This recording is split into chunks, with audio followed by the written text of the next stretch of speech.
How pleased are you, Conor, that we are now here? Some doubted if this day would come. What are some of the emotions going through your mind? Yeah, the emotions are high for sure. I just can't wait to get in there and splatter his Satsuma head all over the canvas.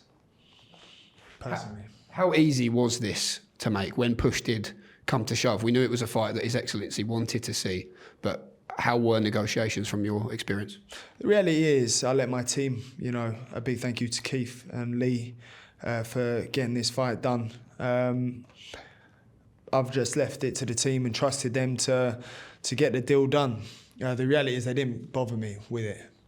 I kept seeing news reports, I kept seeing, fake news, true news. The reality is I stayed in the gym, stayed working, and I agreed to Eubank, I agreed to Barrios. I was under the impression for a long time that I'd be fine for the WBC world title. But this one's definitely more personal, for sure. And just some of the stipulation, there will be questions, of course, about the rounds. We know it's going to be a 12-round fight, and we know it's at 160 pounds, the middleweight limit. What are your thoughts on that as well? Listen, I'll happily jump up 2 weight divisions to beat him. I mean, everyone was concerned about his health and safety coming down 3 pounds. No problem, I come up to 160 and do exactly what I planned on doing, first time round. And that is knocking him out. So, irrelevant of what weight, irrelevant of anything to me. Just give me an 18-foot ring, no free knockdown rule, and the corner can't save him, and we're good. When the first fight you were due to meet, of course, was announced, born rivals, it was all about you two settling the score for your fathers, the sons of legends. But it appears now very much so that this is the story of Conor Benn and Chris Eubank Jr. What has changed? Well, listen, I don't want to knock him out for legacy reasons. I want to knock him out because it's personal and I think he's an idiot. What has made it personal, Conor, in your opinion? All you got to do is do your research over the past 2.5 years, what's gone on, and you'll know exactly why it's personal. You can... listen, he may feel very completely different about it. I personally don't think he really likes me, and I personally don't give a shit, but I will go in there and knock him out, for sure. You've not boxed in the UK, Conor, in over 1,100 days. It was Chris Van Heerden in April of 2022, over 3 years. What does it mean to you to be back home? It's a blessing. I feel like I owe it to the British public. I thank the British public for backing me and being behind me, to be honest. So for me, I owe this to them.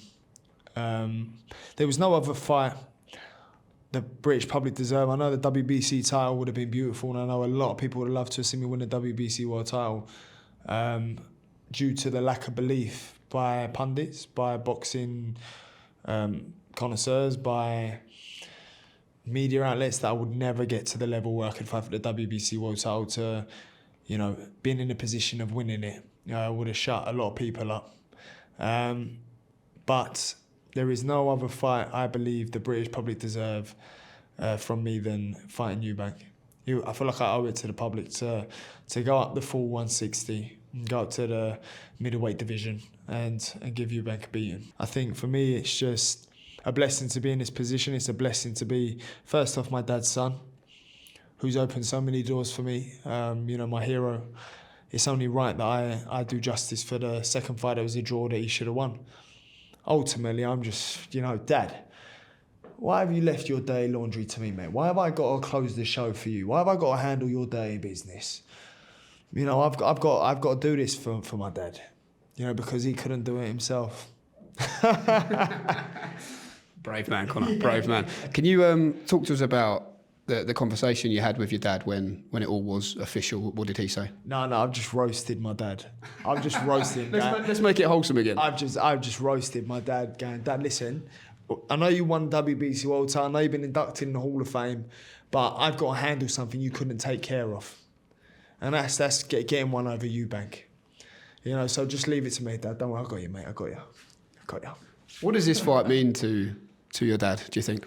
He just wants me to go out there and do what I think the whole nation wants me to do, which is get rid of him. And just get rid of him. And that's exactly what I'm going to do. Imagine that. on your way out, sailing off into the sunset, knowing you got done by a welterweight, and on top of that, a Benn. Phenomenal. That makes my mouth water. But I get rid of them. Reading between the lines, you believe, speak it into existence, you beat Chris Eubank Jr. This is his last fight. Is that what you mean by that? I believe I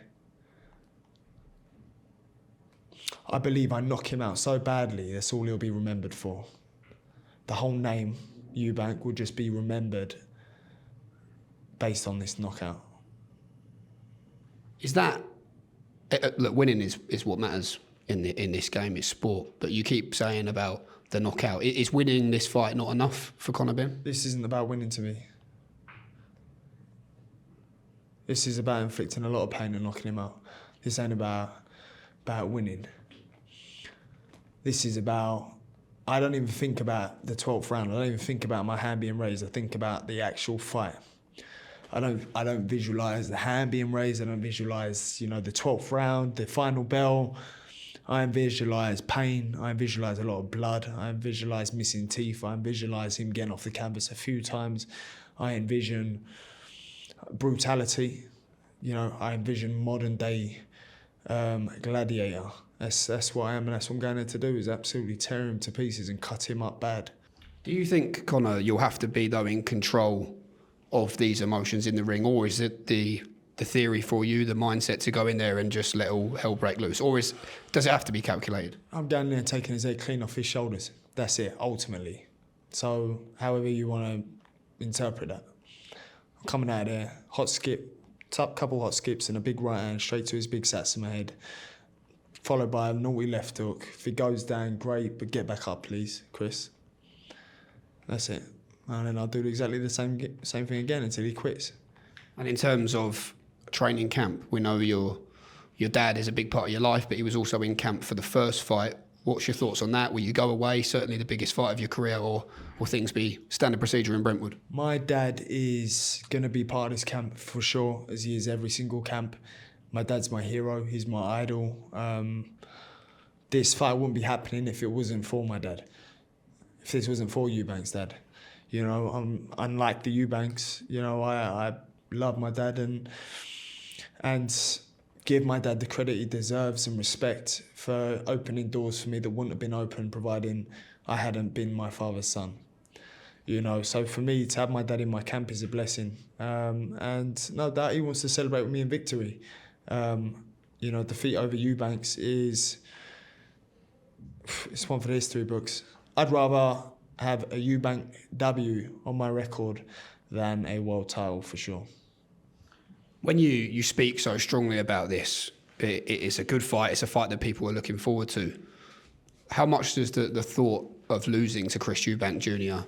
light all the fires? I haven't really thought about losing to him, to be honest. I thought about losing to other opponents. Like, I definitely can't lose this fight. I definitely won't lose this fight. What's the difference?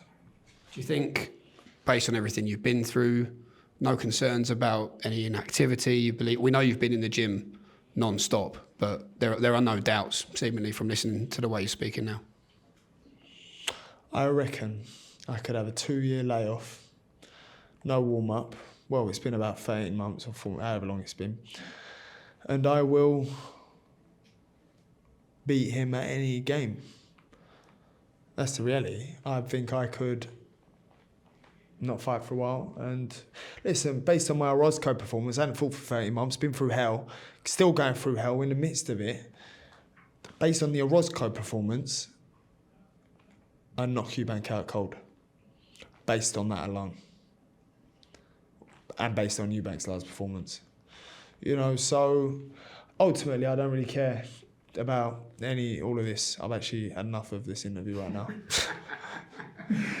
Do you hope Chris Eubank Sr. is involved in the build-up to give this fight, just drop my phone, to give this fight the magnitude? Because that, I'm sure, will add to it if both fathers can be involved, in particularly the press conferences. I really like Eubank Sr.